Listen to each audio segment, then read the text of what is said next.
Welcome to This Week in Wrestling.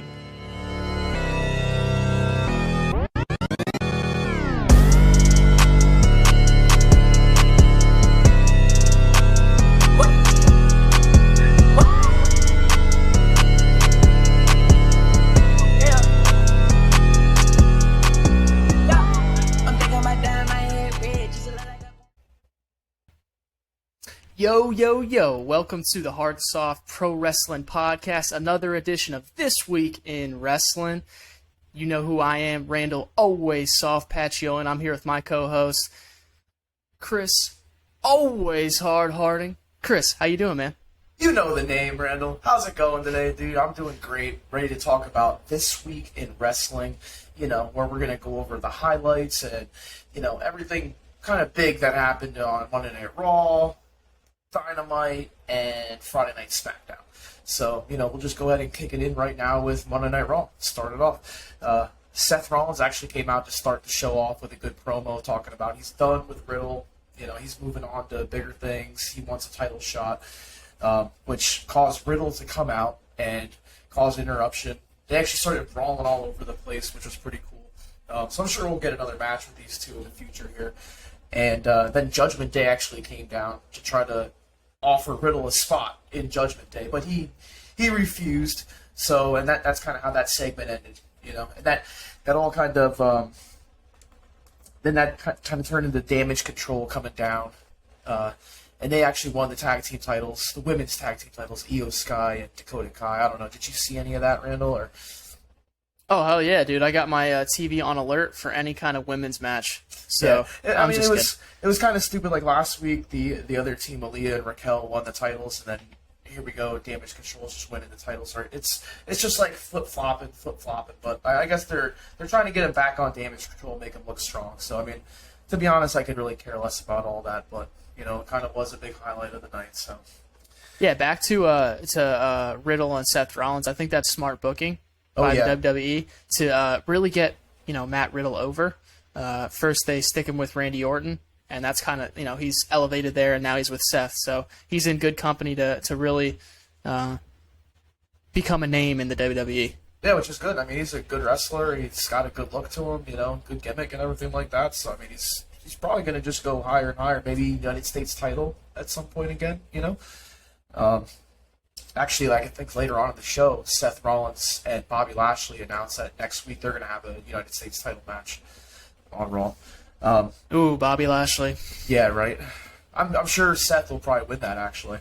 Rey Mysterio came out, tried to confront Dominic, say, come on, son, don't fight Edge. He's going to destroy you. You need to come back on our side, leave Judgment Day. But kind of ended with Rhea Ripley coming out, saying, no, Dominic's with us, we're the stronger people here. So I don't know. I guess that's Randall's favorite storyline to date on Monday Night Raw. So I'm sure you're really intrigued in the Dominic thing. Oh yeah, I love me some Dominic Mysterio, man. Oh yeah. Well, next we had a good return with Johnny Gargano coming back, Triple H era. I do admit that Monday Night Raw and SmackDowns are getting a lot easier to watch. With the Triple H era coming in and changing things up and everything like that. It is pretty nice seeing some of these nice returns. Johnny Gargano came in. He actually went against Chad Gable. After the match, Austin Theory came out and attacked Johnny Gargano. Johnny Gargano got the win there, obviously. So Theory came out trying to run down Johnny Gargano. And that led to Kevin Owens coming out and cutting a great promo to cut down Austin Theory. Just basically just ripping into him for everything. Now that Vince McMahon is gone, it's kind of like they're going with the gimmick of now he's not the chosen one as he was when Vince McMahon was there. I think that was Vince McMahon's little pet project, he was really into. So, it's kind of nice that they're doing that, and I'm not interested in Theory, and I think that he's going to be one of those failed cash-in attempts coming up soon here. Yeah, I kind of agree with you, man. I don't see Austin Theory as someone that I'm going to invest my emotions in, or I don't know. He just doesn't do it for me, but sticking him with Kevin Owens, Kevin Owens is great in the ring, on the mic, and if anyone can get him over with two smart marks like us, it's Kevin Owens, so we'll see. That's damn right. Yeah, Kevin Owens coming out cutting a good promo, so I mean that's going to get me into that. I wouldn't mind seeing Kevin Owens beat the crap out of Austin Theory here coming up soon. So actually next then we had, let's see here. Well, actually we had an almost match. So there was some kind of technical difficulties going on here. So some people only missed the entrance of this almost match, and some people missed actually the whole feed. So, and I guess people are also reading into the fact that this could be Bray Wyatt coming back, technical difficulties. I'm not really sure if that is the case. I think it might have actually been an honest case of technical difficulties. But anyway, almost squashed two guys. And to be honest, I mean, what a better time to have technical difficulties than during an almost match. Yeah, there you go. Yeah, to your point, man, I mean, people really are interested in the Bray Wyatt debut. They're building it well, and whenever he does make a comeback, he's going to get a big pop, and he'll be a huge name in the wrestling business once again. And we know that he's going to come back eventually. You know what I mean? Yeah, eventually. He's not going to AEW. Come on, he's going back to WWE. Let's just give it time and let it settle down, and then have his big return at a big show. Yeah, and I'm really interested in whatever he's going to do coming back with Triple H in the chair. Let's see what those two minds can bring. I think when Bray Wyatt left wrestling, it was kind of just wasn't done well, especially if you ask Randy Orton at WrestleMania. It just wasn't. I mean, the last thing he did was they set him on fire, and then they buried the whole it. Hell in a Cell match with him and Seth Rollins. It was they just made him just a horrible character, which he could have been so great. But next up, we had the Miz and Maurice at their house cutting a segment, and Miz was getting pissed off at the interviewer, saying, "Don't talk about Dexter Lumis, blah blah blah." All of a sudden, you see Dexter Lumis in the window outside of the Miz's house. So Miz and Maurice get up, they leave, and it ends with Lumis coming into the house and leaving a little picture that he drew behind for Miz and Maurice. So I don't know. It is a pretty intriguing storyline, like last week with the whole coming out from underneath the ring, and this week now he's at Miz's house, kind of scaring him and his wife. So I kind of like where that's going. Yeah, and I don't even know why I'm admitting this to you, but this morning over coffee I was watching Miz and Maurice's reality show on Hulu. Hey, there you go. Just keep that a secret, Chris. Don't tell nobody. Yeah, well, there's only a few people listening, so don't worry. Then we led to the main event, which was Edge versus Dominic Mysterio. We had a bunch of nonsense going on in this match, obviously. So Judgment Day ended up coming in, causing the DQ.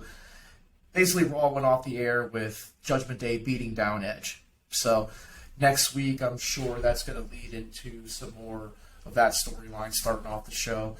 So, I mean, it did kind of end pretty nicely. Obviously there was no clean finish, but this storyline is going to be dragged out for a little bit, so we didn't need a clean finish at this point.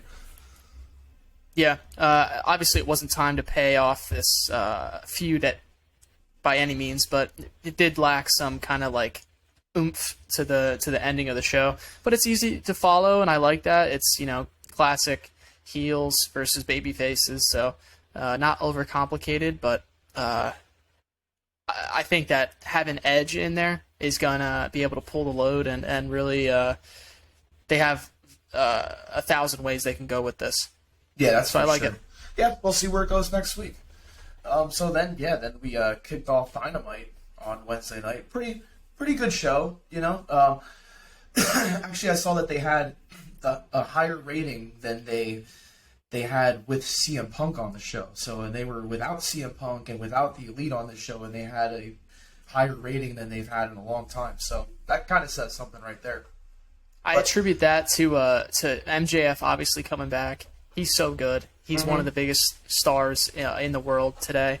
But and I think Jim Cornette agrees with me on this, which is huge. Well, goddamn! Let me rephrase that. I agree with Jim Cornette. Okay.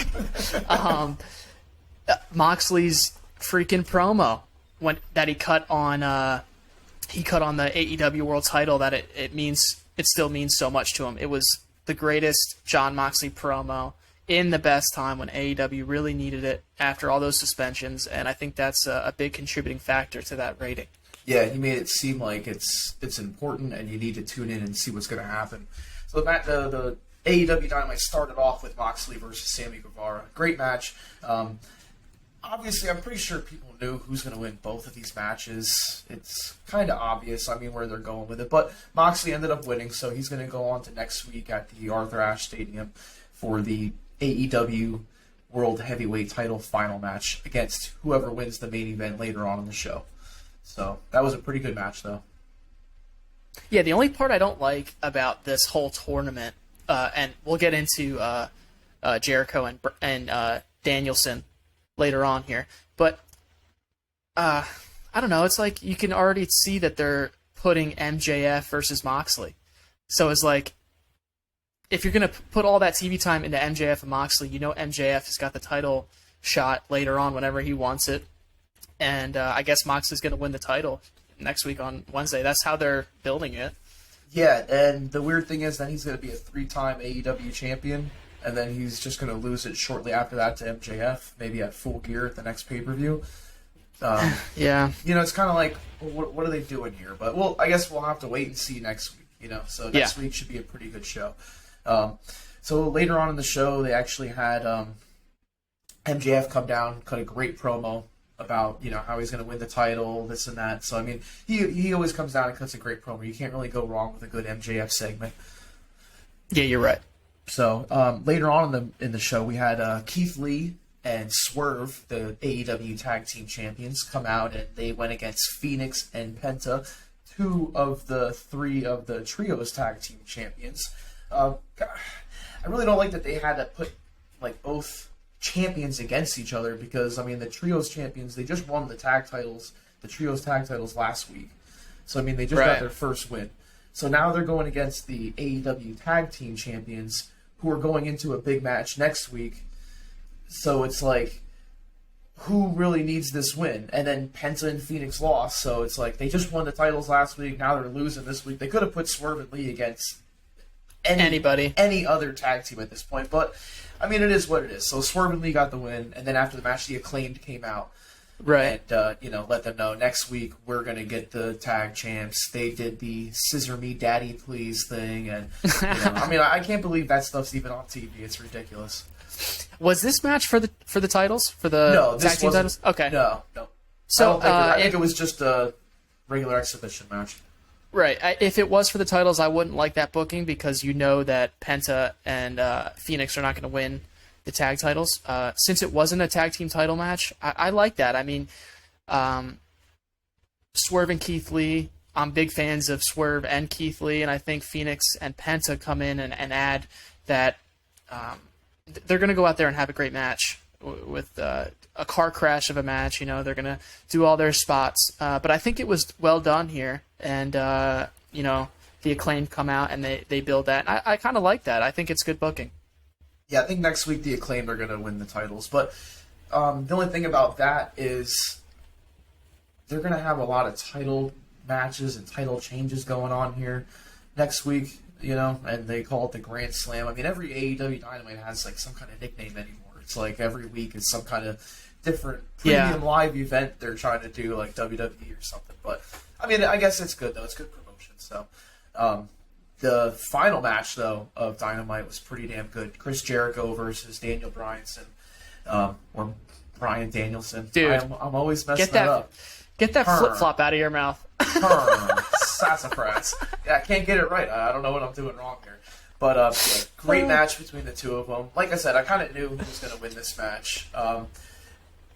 Bryan Danielson, before I got a little tongue-tied there again, he definitely came out on top. So at the end of the match, we had Jon Moxley coming out, doing a little stare down, and great sign that came up right in between them as they're shaking hands. It's like CM Punk owns the Bucks. It's right there, front and center on AEW Dynamite. It was pretty damn cool.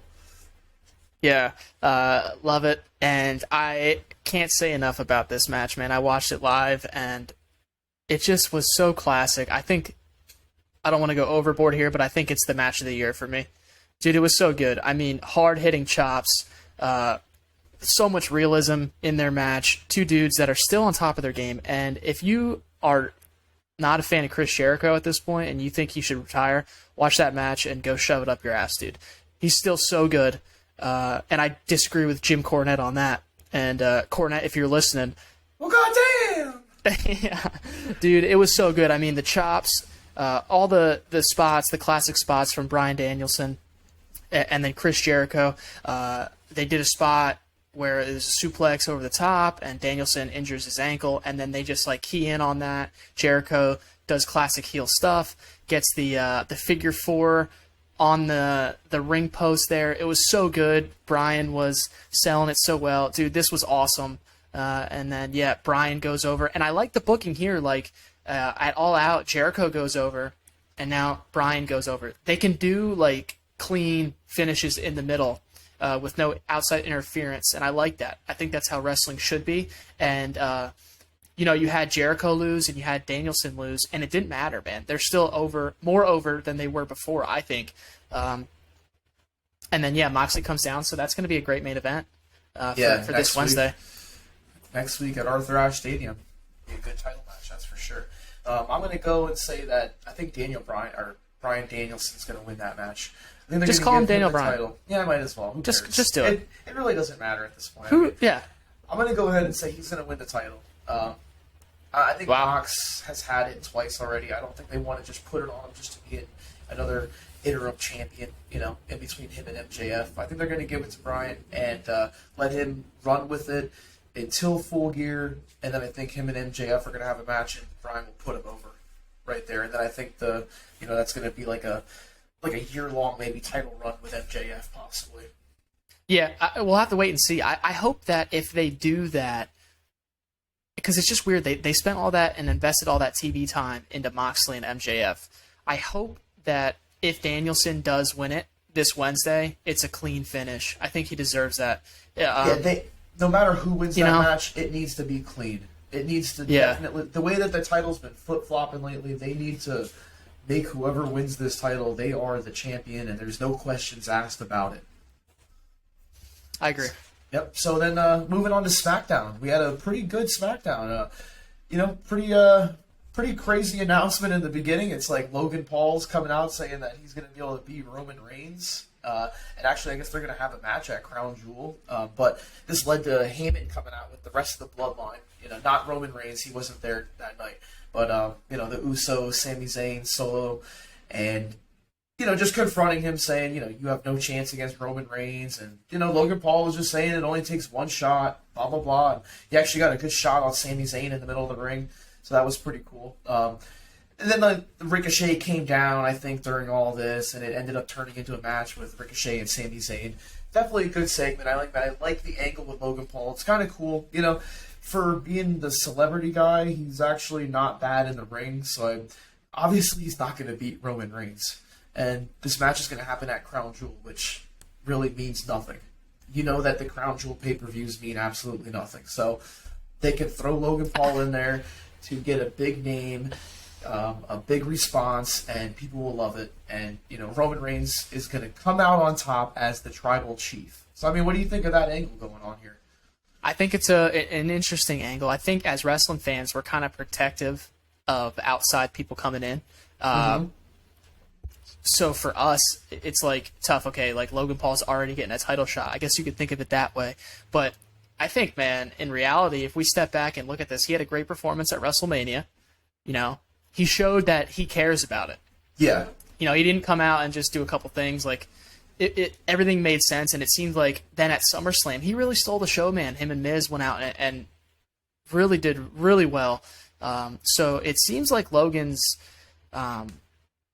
really invested in this and putting the time in, and the way that that is that Roman Reigns is going to work with him. That just doesn't happen if Triple H doesn't have respect for Logan, and Roman Reigns has respect for Logan, and Roman Reigns was on Impulsive, Logan Paul's podcast earlier last week or something like that. So I think this is nice. It's kind of blurring the lines between, Logan Paul's probably 1 million subscribers, 3 million subscribers on his podcast, and now they're doing an angle on TV. It's good for the WWE. It's accomplishing why Logan's there.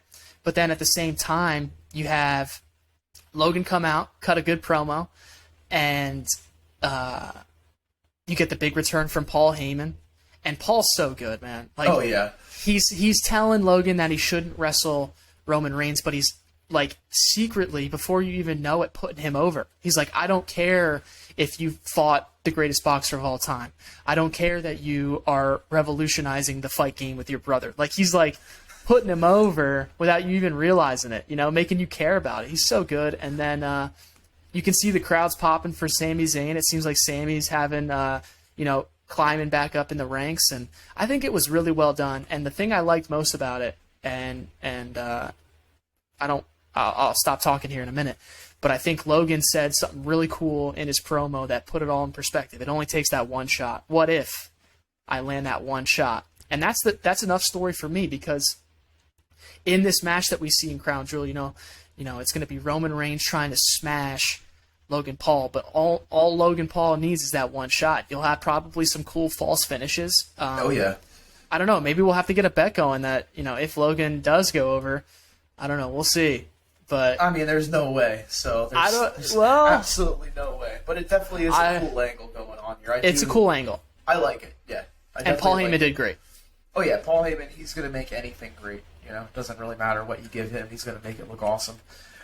Next, we had Karrion Kross come out. Cut a good promo, just saying he's gonna beat Drew McIntyre. Blah blah blah. But Karrion Kross definitely is getting more interesting now. Now that he came back with Scarlett and everything like that, they gave him the good gimmick back, and he's kind of like a scary type guy, and you think that he definitely has a chance to beat Drew, and I think he might actually beat Drew during this match. I'm not sure if it's going to be at Extreme Rules or if it's at Crown Jewel, but I think Extreme Rules is coming up first here. So, next we actually had the Maximum Male Models come out, and this was a great segment. They were showing off their new fall fashion, so Braun Strowman just came down and destroyed him, which was great to see. Then he comes out in the ring, and Otis and Chad Gable come down. And Otis actually gets him up, gives him the world's strongest slam, but Braun Strowman just jumps up, no-sells it, like the beast that he is, and chases away Chad and Otis and Chad. I'm sure maybe next week they'll do like a handicap tag match, and Braun Strowman will just destroy them both. But pretty cool to see Strowman come out and just lay him out. Yeah, and I might be reading too much into this. You let me know if I am, but you notice that at the end of every segment, Strowman hits the powerbomb, right? And that's how it finishes. Do you think that's a shot at AEW and Wardlow? Like, hey, we'll do it better? I don't know. I don't know. Maybe. I mean, it's a stretch. Strowman's a little bit better than Wardlow, in my opinion, right now. But right? Yeah. It's not like Wardlow invented the powerbomb, but I don't know. It could be. Hey, you never know. I mean, there might be little subtleties coming in now, which is kind of nice. Next, we actually had Drew McIntyre coming out and just letting everybody know that he is going to beat Karrion Kross. So he cut a promo standing on the announce table. Pretty good promo, you know what I mean? It's definitely good mic work here, so it's going to lead up to a good match. I'm definitely excited to see where that goes. I agree. He sure does. You're damn right. And then we had the main event, which was actually a 4-way tag team title match to crown the number one contender for the tag team titles. This was actually a great match. Everybody got a chance to shine. It was the Brutes, which is Ridge Holland and Butch versus Hit Row, Imperium, and the New Day. So, like I said, everybody got a chance to shine here, and this was for a chance to win the number one contendership for a shot at the tag titles next week against the Usos. And at the end of the match, Ridge Holland and Butch came out to be the victor. So we'll get the Brutes versus the Usos next week, which should be a great match. I assume the Usos are going to keep the titles though for a long time. I don't see them losing the titles until like Roman Reigns loses either one or both of his titles. I think they just keep the titles on the bloodline at this point. Yeah, me too. And I hope that, to your point, I hope that AEW can not learn from that, but it'll mean so much when the Usos actually drop the straps. Whoever wins it is going to be a star. They'll be stars. I hope that just because we want to see the Acclaimed go over, I think that's like the consensus from the crowd, that we want to see that face pop for them to win the straps. I hope they don't do it. Like, don't give it to us right away just because we want it so bad. Like, make us wait for it. Yeah. Keep the belts. Let people keep the belts. Stop switching them so much, and let the belts, mean more. Yeah, we're already going to get a title change in the main event anyway. You know what I mean? So we're already going to crown a new champion and get that big moment. So we don't. Right. How many big moments do you need in a 2-hour Wednesday night show? You know, this is, save some stuff for pay-per-views. You know what I mean? Right. And Save put it your for straps. Even save it for Rampage. You know. Yeah. Yeah. Put your straps on guys and let them carry it. Let them get the belts over. You know. I think when you flip flop too much, it's like okay, who's the champs? I don't even know. Yeah, who even knows at this point? But hey, I mean, that was This Week in Wrestling. Another episode brought to you by the Hard&Soft Pro Wrestling Podcast Nation. I'm glad that you guys are out there watching us. And you know what I always say, if you're not hard, you're soft. You're damn right, Chris.